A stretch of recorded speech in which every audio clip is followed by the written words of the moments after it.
En Comisiones Obreras negociamos tu convenio. Negociamos tu convenio. Negociamos tu convenio. Negociamos tu convenio. ¿Qué? Que en Comisiones Obreras negociamos tu convenio. Comisiones Obreras. Negociamos tu convenio. ¿Cómo lo voy a afrontar? Pues igual que el año pasado, pues con recortes en la economía, ajustándome el cinturón. Por un lado estará la enfermedad, ¿no? lo que es el COVID, y por otro lado el cómo se ha afrontado de forma económica la situación. Yo entiendo que la inflación es debido al tema energético, que está subiendo muchísimo, y que realmente no se puede responsabilizar a un gobierno concreto de un tema de este tipo, sino que es europeo, es internacional, y por lo tanto, si sube la energía en todos los aspectos, tanto el gas como la electricidad, pues suben luego los transportes, en fin, todo se... Las soluciones deberían estar en el caso de los salarios, en los convenios colectivos y en la negociación colectiva, y cómo lo va a afrontar todo el mundo, pues como pueda, porque llevamos unos años en los cuales los salarios han estado congelados y no ha habido subidas salariales, y ahora nos enfrentamos a un incremento IPC muy alto, que si no se atenúa de alguna manera, pues tendrán que soportar en el fondo las familias, y las familias irá a un empeoramiento de su situación actual. Pues creo que sí, que deberían subir los sueldos un poco. Creo que ya hemos pasado una crisis y es el momento de que se subieran un poco también. Por lo menos deberían subir en base a la inflación, por lo menos, eso es lo menos. Claro. Pues el nivel de vida ha subido, y seguro que los sueldos tienen que estar acorde a esa subida. No, yo lo creo que las culpas son de los empresarios, no del gobierno. Es que son los que tienen la responsabilidad de subir o no subir. Si suben los salarios y es coyuntural lo de la inflación, pues puede crear otros problemas. Yo de eso no entiendo mucho, pero yo creo que si realmente la inflación se va a alargar en el tiempo, pues entiendo que sí, que tendrían que subir los salarios para que no pierda poder adquisitivo el ciudadano. Pero si es algo coyuntural, que puede ser de unos meses...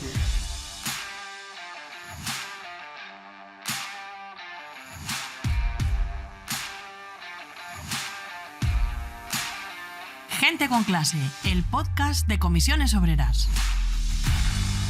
¿Qué tal? ¿Cómo estás? No sé si eres aficionada o aficionado al ciclismo, pero en este 2022 la cuesta de enero y lo que llevamos de mes de febrero se han convertido en la subida al Tourmalet, al Mortirolo y al Angliru en un mismo día, es decir, la hostia. Quiero decir que durante las próximas semanas, meses mejor, los pagos de todas las personas hacemos de suministros, de ropa, de seguro de coche, carburantes o alquiler, es decir, lo que nos cuesta el vivir, se va a convertir en un banco de pruebas, un laboratorio para averiguar cuánto podremos resistir y estirar nuestros ingresos. ¿Os acordáis de los estrés test bancarios? Pues algo parecido se me antoja. Y menos mal que gracias a los acuerdos sociales previos, las rentas del trabajo ganarán peso previsiblemente sobre las de capital en este 2022, en el que habrá más empleo y mejor remunerado. Eso está en camino, está al llegar, está próximo. Entre esos acuerdos que acabo de mencionar están el de reforma de las pensiones, la reforma laboral, cuyos efectos se van a empezar a notar a medio plazo, más el recientísimo aumento del salario mínimo interprofesional, el SMI, o los que tienen que llegar cuanto antes, como el acuerdo para el empleo y la negociación colectiva, el ANC. Pero como decíamos, la amenaza fantasma de la inflación ha llegado como una realidad palpable a nuestro bolsillo, cerrando 2021 en el 6,5%, 2 décimas por debajo de lo esperado, pero el máximo desde hace 29 años. Y así, a falta de conocer el dato de evolución salarial, las subidas pactadas en convenios colectivos alcanzaron el 1,47%, mientras que la media de inflación del año se situó en el 3,1%. En este escenario de pérdida de poder adquisitivo, algunas patronales ni se sientan a negociar aumentos salariales. Pero parece evidente que la recuperación económica prevista para 2022 tiene que llegar también a las nóminas. De lo contrario, el año puede convertirse en un polvorín.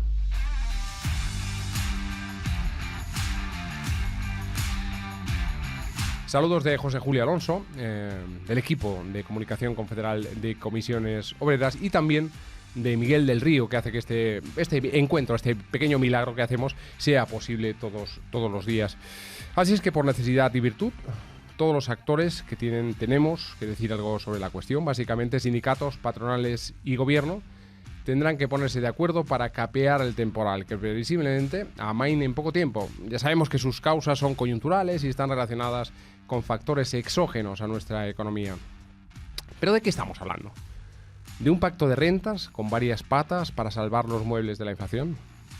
Para contestar a esa pregunta tenemos con nosotros a una de las personas, bueno, yo diría que a dos personas, que al margen de cada uno de nosotros y nosotras y de nuestras respectivas familias, nuestras madres, más tiempo dedican a pensar en nuestros respectivos salarios. Maricruz Vicente, secretaria confederal de Acción Sindical de Comisiones Obreras. ¿Cómo estás, Maricruz? Hola, muy bien. Y también tenemos con nosotros a Eva Urbano, responsable de los servicios jurídicos confederales. Hola. Buenos días. ¿Qué tal estás? Quería empezar por algo que os toca de cerca, casi personalmente. Y es, felicitaros a ambas.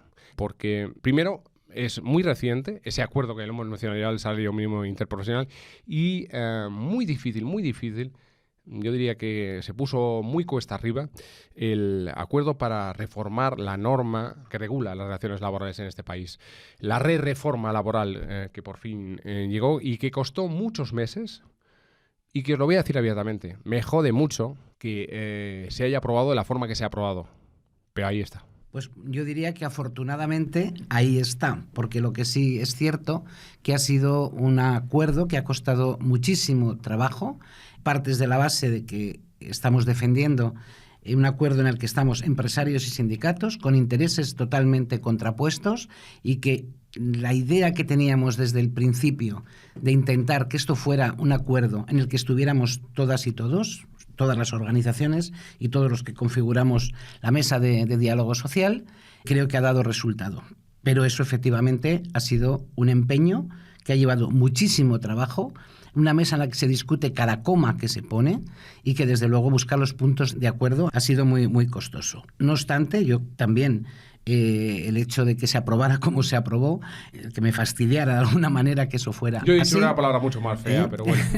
Que eso fuera así es porque además es un acuerdo que solo recoge mejoras para los trabajadores y las trabajadoras de nuestro país. Y que además en el trámite de debate en el Congreso de los Diputados y de las Diputadas no se habló de los contenidos de ese acuerdo, se hablaron de otras cosas, pero desde luego no del contenido del acuerdo. Y eso, de alguna manera, pues demuestra el poco interés de la clase política por las condiciones laborales de los trabajadores y de las trabajadoras de nuestro país. Eva, me cuentan que el día que se aprobó, pues hubo mucha emoción. Bueno, desde luego, yo quería añadir una cosa a lo que ha dicho Maricruz. La forma en la que se haya aprobado en el Congreso, por tan escueto margen de votos, no le resta a la norma, y mucho menos al acuerdo, ni un ápice de legitimidad. Es una reforma que es plenamente legítima y tenemos que ahora desarrollarla, tenemos que luchar, pelear por aplicarla debidamente. ¿Cómo no va a ser legítimo si nace de un acuerdo tripartito, plenamente democrático, en cuyos órganos reside fundamentalmente, parte de la democracia de esta sociedad? Efectivamente. ¿No? Es decir, el papel del diálogo social está reconocido no solamente en nuestra Constitución, sino en multitud de acuerdos internacionales y tratados internacionales. Y somos un ejemplo actualmente en Y por supuesto, este campo. Cualquier reforma que regula las relaciones laborales de este país tiene que pasar necesariamente por acuerdo y por negociación con los interlocutores sociales. Bueno, compañeras, que estamos aquí para hablar de nuestros sueldos, porque cuando se habla de reformar la norma laboral, hablamos fundamentalmente de eso, de sueldos y también de dejar a un lado temporalidad, en fin. Si te parece, Maricruz, vamos a abrir fuego. El 16% de las personas trabajadoras tiene pactadas subidas del 0%. El 15% subidas positivas por debajo del 1%. El 46% de trabajadores y trabajadoras subidas entre el 1 y el 2%. Y el 17% tienen pactadas subidas entre el 2,01 y el 3%. Además, solo el 6% de trabajadores con convenio en vigor tienen pactadas subidas iniciales por encima del 3%, con lo que en ausencia de cláusulas de salvaguarda salarial, la inmensa mayoría de la población cubierta por convenio va a perder poder adquisitivo. Eso es un retrato duro al que nos enfrentamos. Todos esos datos tienen un contexto. Entonces, efectivamente, nosotros veníamos afrontando una negociación colectiva que estaba basada en los acuerdos que tomamos del cuarto acuerdo por el empleo y la negociación colectiva, que los 2 años de los 3 años de vigencia se mantuvo el poder adquisitivo, incluso se mejoraron los salarios, se recuperó poder adquisitivo, Pero efectivamente los convenios colectivos por lo general se negocian para más de un año de vigencia. Hay un porcentaje que has citado que tienen 0% de incremento, que seguramente corresponderán a empresas que estén atravesando alguna situación económica complicada y que, por lo tanto, bueno, pues se prioriza el empleo frente a las subidas salariales. Pero la inmensa mayoría de los convenios que han estado vigentes en el año 2021 han sido convenios que venían con una vigencia pactada anteriormente y, por lo tanto, con unos incrementos salariales que estaban relacionados con lo que la inflación en esos momentos se estaba viviendo y las previsiones que había también de inflación en esos momentos. Ha llegado un hecho importante, que ha sido la subida de los carburantes en general, especialmente de la electricidad, y que, sin ninguna duda, ha disparado el IPC en nuestro país. Porque esos incrementos salariales de los productos energéticos, a su vez, ha tenido una repercusión directa en otros productos, fundamentalmente relacionados con el ámbito de la alimentación. Por lo tanto, se ha disparado el IPC de una manera imprevisible. Nadie, en ningún estudio económico, había una referencia que dijera que el IPC se podría disparar en el año 2021 y, bueno, se nos han juntado dos cuestiones. Primero, como decía, convenios que estaban negociados en años anteriores y con otros parámetros distintos, y por otra parte que en el año 2021 no ha habido acuerdo por el empleo en la negociación colectiva. Y además, siempre que no hay ese acuerdo, la negociación colectiva se ralentiza mucho. Por lo tanto, hemos tenido muy poquito margen para poder hacer frente a un desvío de inflación que se ha producido. Efectivamente, ahora tendremos que ver esos convenios que tenían cláusula de revisión, que se está aplicando en un colectivo importante de trabajadores y trabajadoras que se van a ver afectadas por esas revisiones salariales, y tenemos que afrontar la negociación colectiva de este año, que de alguna manera tiene que contemplar, ya veremos de qué manera y de qué forma, ese desvío de la inflación que se ha producido en el año pasado, en el año 2021. Para eso, bueno, hemos abierto ya el proceso de negociación del 5º Acuerdo por el Empleo y la Negociación Colectiva, que estamos todavía en los preliminares, pero que, bueno, tenemos esperanzas de que en ese ámbito podamos recomendar a las empresas unas pautas, no solamente para incrementar los salarios de los años para los que se pacte el ANC, sino que también tenga en cuenta el desvío de la inflación que se ha producido en el año 2021. Esa piedra que sustenta todo, ese ANC, ¿cómo lo ves? Es verdad que estamos empezando, pero ¿cómo lo ves? ¿Qué hay en el ambiente? Bueno, en este momento el proceso está, como he dicho, estamos en los preliminares, pero lo que sí tenemos claro es que tiene que ser un acuerdo que vaya mucho más allá de los contenidos salariales. Es decir, hay que tratar los contenidos salariales, como es un poco la estrella de ese acuerdo, pero en estos momentos, con todos los procesos de negociación que hemos llevado a cabo durante estos 2 años, que no solamente ha sido la reforma laboral, no solamente han sido los salarios mínimos interprofesionales, sino que venimos también de otra serie de acuerdos importantes relacionados con las plataformas de reparto, con el teletrabajo, trabajo a distancia, con las políticas de igualdad en las empresas. Bueno, venimos de un volumen muy importante de acuerdos, y en todos esos acuerdos hemos también dejado una puerta abierta para el desarrollo de la negociación colectiva, para que en cada ámbito la voluntad de las partes determinen cómo se desarrollan algunas de esas cuestiones.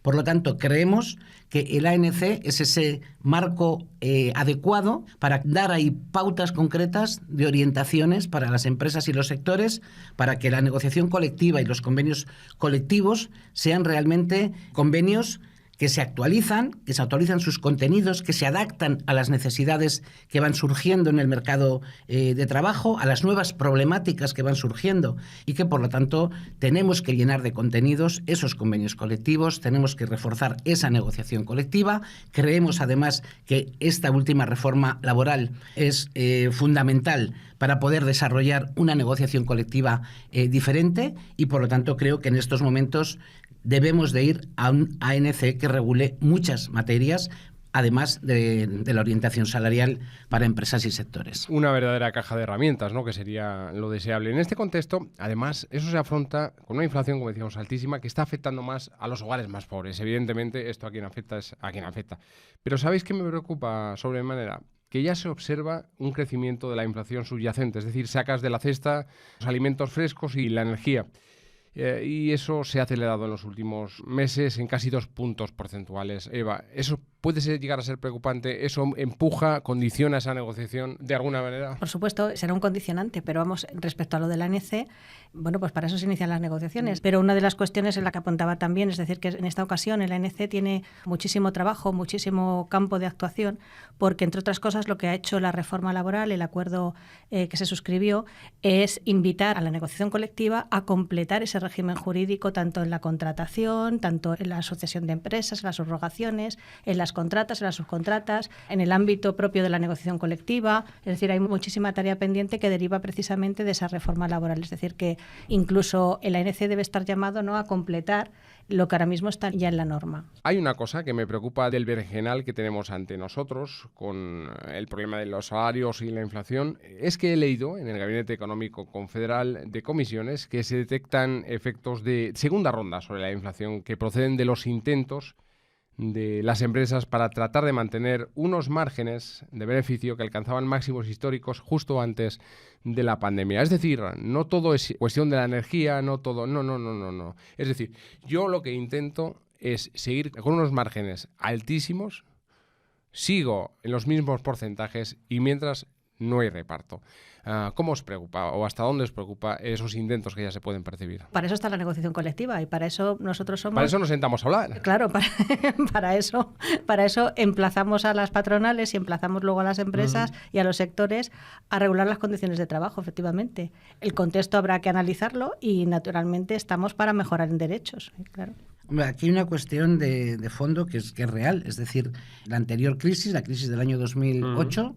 con la reforma laboral del año 2012 del Partido Popular, que el objetivo fundamental que tiene es salir de la crisis a través de una devaluación de los salarios. Y efectivamente, la reforma laboral ha incidido de una manera importante en esa devaluación salarial y sobre todo de aquellos salarios que eran más bajos o que estaban en peor situación en nuestro país.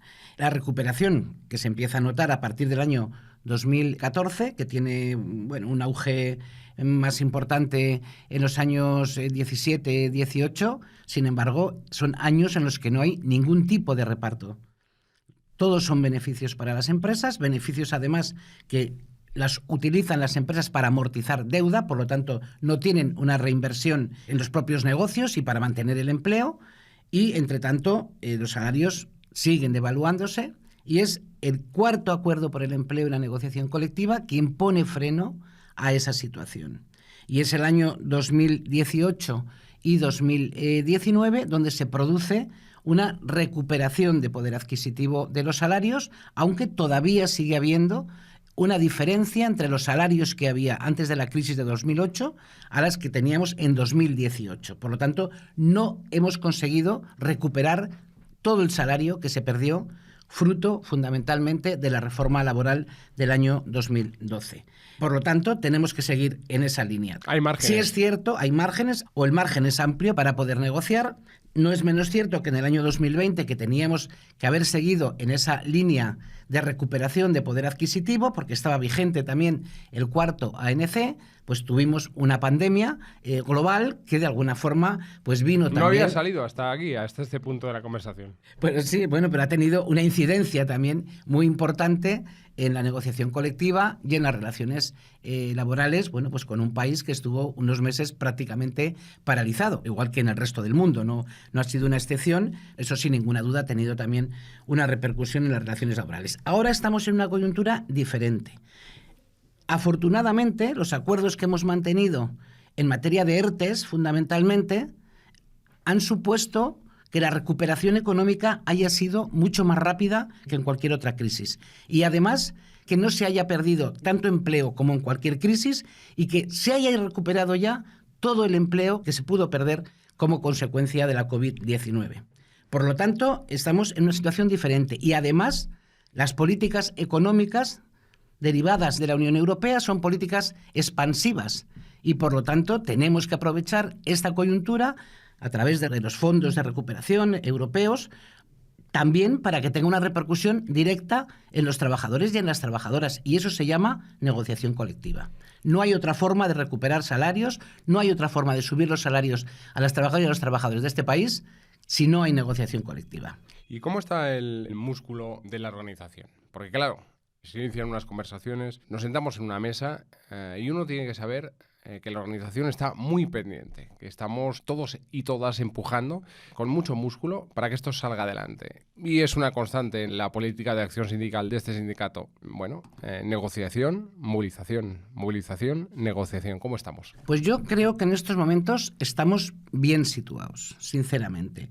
Yo miro la prensa todos los días, miro las páginas web de nuestra organización y es muy raro el día que no haya una movilización por la negociación colectiva o por otra serie de derechos laborales, pero que están muy relacionadas con la negociación del convenio, con el desarrollo de ese convenio o con los cumplimientos de los acuerdos alcanzados. Por lo tanto, creo que a lo largo del año 2021, creo que ha sido un año con bastante conflictividad. A pesar de que haya habido poco desarrollo de negociación colectiva, ha habido mucha conflictividad y efectivamente, si las empresas no son capaces de atender a estas necesidades que tenemos los trabajadores y las trabajadoras, que es la de incrementar nuestros salarios y mejorar los derechos laborales, no solamente los salariales, sino llenar de contenido los convenios, de adaptar esa negociación a las necesidades reales que tenemos ahora mismo, pues efectivamente habrá conflictividad.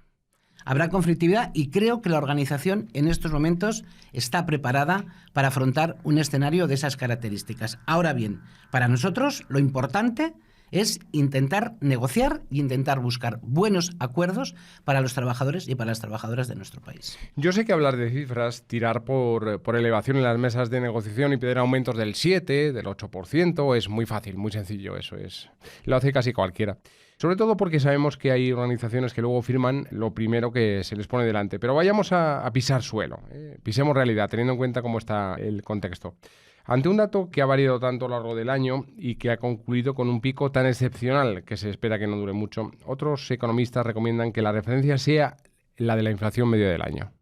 Es decir, apuntan a subidas del 3,1%. Este indicador medio ha cobrado protagonismo también por utilizarse como referencia para la subida anual de las pensiones, por ejemplo, y da una imagen de cómo ha sido más o menos todo 2021. ¿Cómo lo ves? Yo sé que hablar de cifras que no estamos ahí todavía, pero ¿cómo lo ves? Bueno, no estamos ahí. Nosotros tenemos el próximo día que tenemos ejecutiva el debate pendiente sobre los incrementos salariales, pero cuando inicias un proceso de negociación no solamente tienes una variable que es la inflación del mes de diciembre, sino que tienes una serie de estudios económicos que además de conocer lo que ha pasado, que eso pues es más fácil, es trabajar también con las previsiones de manera que nos permitan mantener el poder adquisitivo de las personas asalariadas, pero que también posibilite una negociación con un objetivo también claro: mantener el empleo y mantener las condiciones laborales y salariales de los trabajadores y de las trabajadoras. Por lo tanto, creo que eso es una combinación que inteligentemente tenemos que saber llevar adelante y que seguramente nuestra comisión ejecutiva, con los informes económicos que tenemos, haremos una propuesta enfocada al mantenimiento del poder adquisitivo y que efectivamente permita mantener el empleo y hacer un desarrollo de la negociación colectiva de manera profunda y ordenada. Compañeras, tenemos una ayudita de última hora en este contexto con el incremento del SMI. Eso empuja de los salarios más bajos hacia arriba, de los salarios que no están sujetos a convenio, pero también de aquellos que sí lo están por abajo. ¿Será un poco más sencillo o no? Bueno, vamos a ver. La importancia que tiene la subida del salario mínimo yo creo que no es discutible. La verdad es que ayer decíamos, es un día grande para los trabajadores y para las trabajadoras y sobre todo para aquellas trabajadoras y trabajadores que están situadas en la parte más baja de la economía de este país, con menos salarios, etcétera. Llegar a 1.000 euros era un objetivo de este sindicato desde hace mucho tiempo y es un objetivo que lo hemos cumplido. La negociación este año ha sido fácil, ha sido rápida, porque efectivamente el año pasado ya abordamos en profundidad un proceso de negociación en el que el Gobierno asumió un compromiso con las organizaciones sindicales, con comisiones obreras y con UGT, de que este año había que llegar a los 1.000 euros. En ese objetivo que seguimos manteniendo y que se tiene que producir, de que en el año 2023 este salario mínimo se adapte a las recomendaciones de la Carta Social Europea, que es el 60% del salario medio de nuestro país. O sea, el año que viene abriremos otro proceso con ese objetivo, que sigue siendo el objetivo de este sindicato. El salario mínimo interprofesional hace unos años tenía poca incidencia, quizá no se le daba la relevancia que ahora porque tenía poca incidencia, pero efectivamente las subidas que se han producido tan importantes en estos 3-4 años, pues ha conllevado que ahora mismo el número de personas afectadas por el salario mínimo interprofesional supere el 1.800.000 personas, ¿no? Por lo tanto, esto significa que no solamente se les aplica a aquellos sectores que no tienen un convenio colectivo de referencia, sino que también hay convenios colectivos que se van a ver afectados porque tienen algunas categorías por debajo de lo que hoy es el salario mínimo interprofesional. De esa franja. Entonces, bueno, pues efectivamente esto va a propiciar directamente que ya un colectivo importante de trabajadores y trabajadoras van a tener un incremento ya por sí solo, antes de aplicarle ningún convenio colectivo. Ninguna subida de fruto de la negociación de convenios colectivos. Por lo tanto, eso por una parte es muy importante. Pero también tenemos que decir que hay una parte importantísima de trabajadores y de trabajadoras que fruto de la reforma laboral que hemos firmado van a ver también mejorados sus salarios de una manera importante.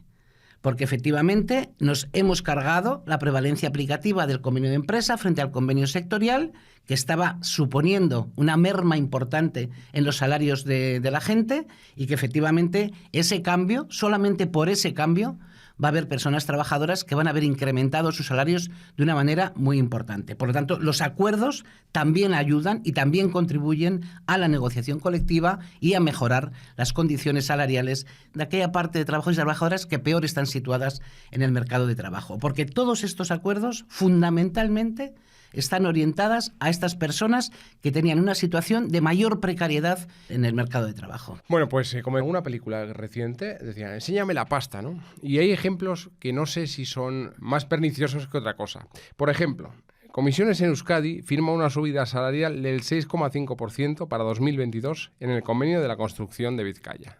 Hostia, ¿qué convenio han firmado? Pero es que hay que leerse todas y cada una de las cláusulas de revisión, porque todas son distintas. Claro, es que ahora entonces, bueno, pues esta es una buena cláusula de revisión. Ahora estamos todos los trabajadores y trabajadoras, hostia, un 6,5, los vizcaínos de la construcción. Joder, en un sector donde Comisiones Obreras, por cierto, en la construcción de Vizcaya, somos mayoritarios, muy mayoritarios. Y eso en Euskadi no es fácil. No es fácil, pero ahí sí, ahí vale, somos. Vale, pues yo creo que todas y todos los que vivimos de una nómina deseamos que las próximas semanas sean muy propicias en vuestro trabajo, que os voy a contar, ¿no? Nosotras también, porque efectivamente les dedicamos mucho tiempo, muchas horas de trabajo. Lo más gratificante es que aunque hayas tenido que trabajar muchísimo, porque hemos trabajado muchísimo en estos acuerdos, es que al final lleguen a buen fin. Porque llegar a buen fin supone que se mejoran las condiciones de vida de la gente a la que representamos, y eso siempre es muy gratificante, incluso emocionante. Vale, pues vamos a terminar en un minuto con la opinión de Empar Pablo Martínez, ella secretaria de Comunicación confederal de Comisiones Obreras. Ha sido un placer. Cuidaos todos y todas. Muchas gracias. Muchas gracias. A vosotras. Hasta luego. Hasta luego.